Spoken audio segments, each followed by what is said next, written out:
مسلم قیادت کو پنپنے نہ دینا یہ برہمن دماغ کا متفقہ فیصلہ ہے۔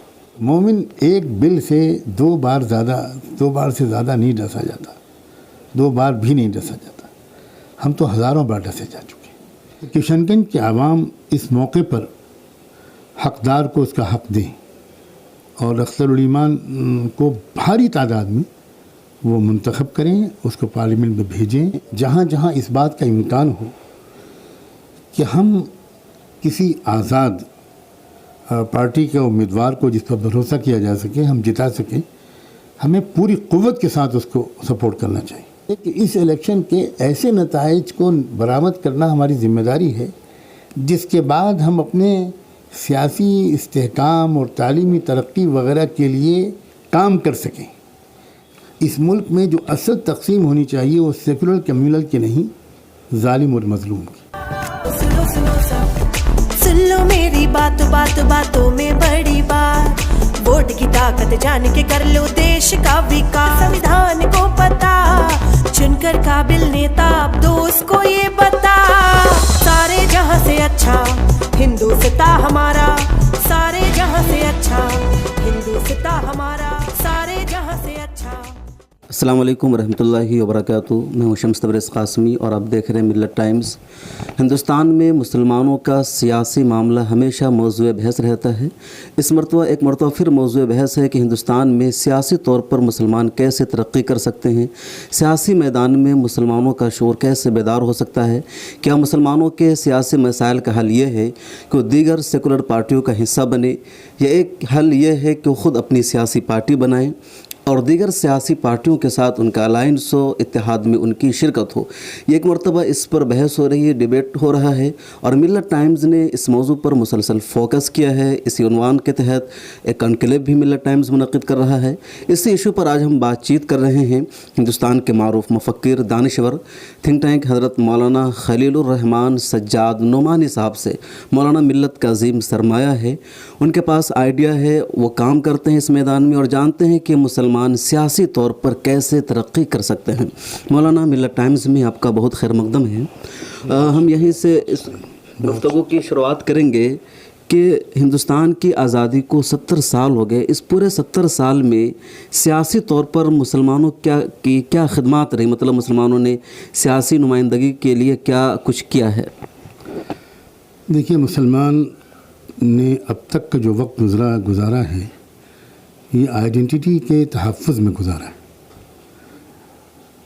سیاسی طاقت حاصل کرنا مسلمانوں کی ملی قیادت کے مطمع نظر نہیں رہا۔ ہم تقسیم کے بعد ایک بری طرح دفاعی پوزیشن میں آ گئے، اور ایک راستہ اس وقت یہ چنا گیا کہ ملک میں ہندو اکثریت ہیں اور جمہوریت نمبرز گیم کا نام ہے، لہذا ہندوؤں ہی کی یہاں پر حکومت رہے گی۔ اس لیے یہ سوچا گیا کہ ان ہندوؤں میں سیکولر ہندوؤں کو تلاش کر کے انہی کو مضبوط کیا جائے۔ یہ راستہ اختیار کیا گیا۔ اس وقت اس کا کوئی دوسرا متبادل نہیں تھا۔ کہہ دینا تو بہت آسان ہے، لیکن تقسیم کے بعد جو حالات تھے تو اس وقت واقعی کچھ دوسرے متبادل کے بارے میں سوچنا کوئی بہت آسان نہیں تھا۔ اگرچہ یہ بھی اپنی جگہ پر ایک حقیقت ہے کہ اس وقت کے ہمارے دور اندیش قائدین میں ایسی شخصیتیں بھی موجود تھیں جو اس راستے کے زیادہ مفید ہونے کے قائل نہیں تھی، اور ان کا خیال یہ تھا کہ ہمیں اپنے وجود کو کسی دوسری پارٹی کے اندر ضم نہیں کرنا چاہیے، بلکہ ہم کو اپنی سیاسی طاقت بنانا چاہیے اور اپنے ٹرمز پر دوسری پارٹیوں سے ہم کو معاہدے کرنے چاہیے۔ لیکن یہ رائے ملک کے طول و عرض میں یا مرکزی سطح پر قبول نہیں ہوئی۔ اس وقت ہمارے پاس جمعیت علماء ہند ہی تھی، مسلم لیگ تو پاکستان منتقل ہو گئی تھی یا جنوبی ہندوستان کے ایک آدھ صوبے میں سمٹ گئی تھی۔ باقی پورے ملک کے مسلمانوں کی قیادت کرنے والی ایک ہی جماعت تھی جمعیت علماء ہند، اور اسی کے ایک بہت عظیم رکن رکین تھے مولانا ابوالمحاسن محمد سجاد صاحب۔ ان کی یہ رائے تھی کہ اپنی سیاسی طاقت بنائی جائے، جمعیت علماء ہند ایک سیاسی پارٹی بنائے، اور وہ سیاسی پارٹی کانگریس کے ساتھ معاہدات کرے۔ ایک طرح سے کولیشن پولیٹکس کا جو اس وقت تصور بھی نہیں تھا، اس وقت شاید مولانا سجاد صاحب وہ پہلے شخص تھے جنہوں نے اس کا مشورہ دیا تھا۔ اچھا، مولانا سجاد صاحب کی بات آئی تو انہوں نے ایک پارٹی بنائی تھی، مسلم انڈیپینڈنٹ پارٹی بنائی تھی، اور اس کی بنیاد پر انہوں نے آزادی سے پہلے بہار میں حکومت بنائی تھی، تو ایک ہمارے لیے ایک آئیڈیل ہے، ایک نمونہ ہے، تو کیا اس کو اب نہیں اپنایا جا سکتا ہے؟ میں خود اسی کی طرف آ رہا تھا، اچھا ہوا کہ آپ نے پیش قدمی کی۔ جب مولانا ابوالمحاسن سجاد صاحب کی رائے کو مرکزی سطح پر قبول نہیں کیا جا سکا تو وہ بہت عملی انسان تھے۔ انہوں نے پیچھے ہٹ کر بہار کی سطح پر اس تجربے کو کر کے دکھایا۔ انہوں نے ہمارے شرعیہ یا شرعی بورڈ بنایا، پھر اس کے زیر نگرانی ایک مسلم انڈیپینڈنٹ پارٹی بنائی جس نے سن 37 کے جنرل الیکشنز میں حصہ لیا، اور یہ اسی کا نتیجہ تھا کہ وہ دوسری سیاسی پارٹی بن کر ابھری۔ مسلم لیگ کا صفایا ہو گیا، اور کانگریس کے بعد دوسری سیاسی پارٹی مسلم انڈیپینڈنٹ پارٹی تھی۔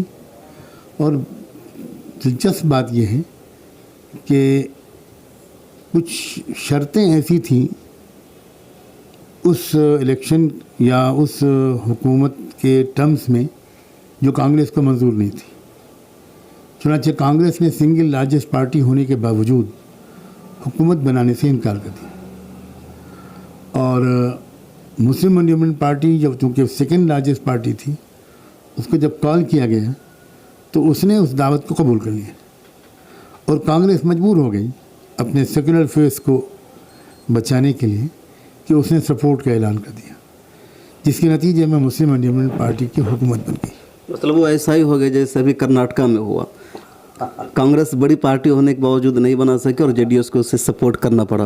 اچھا مولانا، ابھی میں تھوڑا سا اور آپ کو اس کا تتمہ بتاؤں۔ مسلم انڈیپینڈنٹ پارٹی کی حکومت بڑی کامیابی کے ساتھ چلی، اور آج بھی شمالی ہندوستان میں سب سے بہتر پوزیشن اردو کی جو بہار میں ہے، اس کی وجہ وہی 6 مہینے کی حکومت ہے۔ دوسری بات ایک اور ہے جو بہت قابل غور ہے، اور میں چاہتا ہوں کہ آپ کے ناظرین اور بہت اس پر توجہ دیں، کہ انہوں نے مولانا سجاد صاحب نے ایک نشست بلائی علماء اور فقہا کی پہلے، کیونکہ وہ جو کام بھی کرتے تھے وہ یہ دیکھتے تھے کہ ہمارے لیے اسلامی شریعت کا حکم کیا ہے۔ تو انہوں نے یہ محسوس کیا کہ بہار کا سب سے بڑا سماجی مسئلہ زمینوں کا مسئلہ ہے، اور آج تک وہ مسئلہ حل نہیں ہوا ہے۔ بہار میں زمینیں زیادہ تر بھومیہار لوگوں کے پاس، بہت بڑے بڑے زمینداروں کے پاس ہیں، اور چھوٹے چھوٹے کسان اس میں مزدوری کرتے ہیں، اور وہ برسہ برس سے سینکڑوں سال سے مزدوری کرتے چلے آ رہے ہیں۔ مولانا سجاد صاحب نے اس پر غور کیا، اور بالآخر انہوں نے، ان کی پارٹی مسلم انڈیپینڈنٹ پارٹی نے ان کی رہنمائی میں ایک بل ڈرافٹ کرنا شروع کیا زمینوں کی عادلانہ تقسیم کے لیے، جس سے ان کا مقصد یہ تھا کہ اس زمین کو بہار کے غریب کسانوں میں تقسیم کیا جائے جو 100-200 سال سے مزدوری کر رہے ہیں، خاندانی بندھوا مزدور ہیں، ان کو مالکانہ حقوق دیے جائیں۔ یہ بل ابھی تیاری کے مرحلے میں تھا اور اسمبلی میں پیش نہیں ہو پایا تھا کہ کانگریس کو اس کی خبر لگ گئی، اور کانگریس نے سپورٹ واپس لے لی، اس لیے کہ کانگریس کو یقین تھا کہ اگر یہ قانون بن گیا تو ابھی تو ان کو مسلمانوں نے زیادہ ووٹ دیا ہے، اگلے الیکشن میں تو بہار کے OBC، بہار کے بیکورڈز، بہار کے SC/ST کے لوگ، بہار کے مزدور کسان سب انہی کو ووٹ دیں گے، تو اس لیے سپورٹ واپس لے لی گئی۔ تو میں یہ بات کہہ رہا تھا کہ ہمارے سامنے اصل میں اس وقت بھی 2 راستے تھے، لیکن بہرحال پہلا راستہ مشکل تھا، اور میرا مزاج بیجا تنقید کرنے کا نہیں ہے، کیونکہ ماضی کو ہم درست نہیں کر سکتے، اس پر اگر ہم زیادہ تنقید کریں گے تو میں سمجھتا ہوں کہ پھر بحث شروع ہو جائے گی۔ ہمیں اب موجود اب تک کے 70 سالہ تجربات کی روشنی میں مستقبل کا رائے عمل طے کرنا چاہیے۔ میں آپ کے سوال کا جواب دیتے ہوئے یہ کہتا ہوں کہ دیکھیے، ریلوے اسٹیشن پر ایک مسافر بھی ٹرین کا انتظار کرتا ہے اور ایک قلی بھی، لیکن دونوں کے انتظار میں بہت فرق ہوتا ہے۔ مسافر تو انتظار اس لیے کرتا ہے کہ اس کو ٹرین پر بیٹھ کر منزل تک پہنچنا ہے، قلی بیچارہ اس لیے انتظار کرتا ہے کہ وہ ایک بابو کو اتار دے گا، ایک بابو کو چڑھا دے گا۔ ہم مسلمانوں کو اب سوچنا چاہیے کہ آخر ہم الیکشن کی ریل کا انتظار قلی کی حیثیت سے کب تک کرتے رہیں، کیونکہ اب تک ہم نے جتنے بابوؤں کو اتارا ہے وہ تو کیا مزدوری دیتے، جن کو ہم نے چڑھایا ہے انہوں نے بھی آج تک ہمیں کوئی مزدوری نہیں دی۔ اس لیے ہم کو مسافر کی حیثیت سے ٹرین پر بیٹھنے کا فیصلہ ضرور کرنا چاہیے، مگر، اور میں اس مگر کے بعد یہ کہنا چاہتا ہوں کہ یہ فیصلہ ملکی سطح پر ایک طویل مدتی پلاننگ اور جدوجہد کے بغیر نہیں کیا جا سکتا، کیونکہ اس کے لیے کیڈر بیسڈ آرگنائزیشن کی ضرورت ہے۔ ہم سے بہت بڑی غلطی ہماری جماعتوں سے جو ہوئی ہے کہ انہوں نے بڑے بڑے جلسے تو کیے ہیں لیکن کیڈر بیسڈ آرگنائزیشن نہیں بنائی۔ ہمارا مقابلہ ان لوگوں سے ہے کہ وہ دنیا کی سب سے زیادہ کمیٹڈ کیڈر بیسڈ آرگنائزیشن ہے، تو ہمیں کیڈر بیسڈ آرگنائزیشن بناتے ہوئے اپنی سیاسی مستقل پارٹی کی طرف آگے بڑھنا ہوگا۔ کتنا کام ہم اس الیکشن کے موقع پر کر سکتے ہیں اور شروعات کر سکتے ہیں، کتنا ہم آگے کریں گے، یہ ہے ضرور سوچنے کی بات۔